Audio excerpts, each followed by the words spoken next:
কবিতার নাম কোথায় সে মুসলমান। আমরা মুসলমান, আছে শুধু অহংকার, নেই কোনো সম্মান। কোথায় মোহাম্মদ সাল্লাল্লাহু আলাইহি সাল্লাম, আবু বকর, ওমর, সেই হজরত আলী, যাদের হুঙ্কারের তরবারির ঝংকারে গড়েছে চির উন্নত সম্মান। আমরা মুসলমান, সকল মুসলমান হবে একজুটি,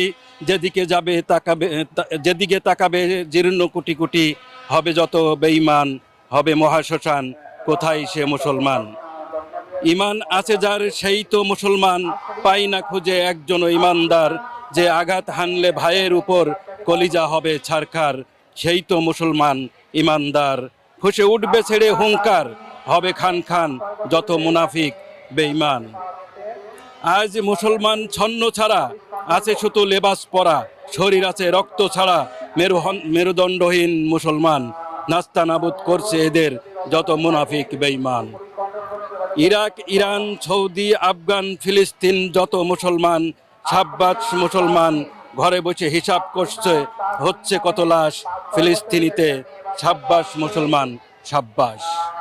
এই যে এত সুন্দর একটি কবিতার মাধ্যমে আপনি যে প্রতিবাদ জানিয়েছেন, যখন আপনার আমার ক্ষেত্রে ধরেন আজকে আপনার মেয়েগুলো মারা গিয়েছে মুসলমান হিসেবে, কাদের হাতে মারা গিয়েছে? সেই খ্রিস্টান ইহুদিদের হাতে মারা যাচ্ছে বিনা অপরাধে, বিনা কারণে। নিজের বাসস্থানের জন্য যারা লড়াই করছে, নিজের দেশের জন্য লড়াই করছে, তখন নিজের কাছে অনুভূতি কি?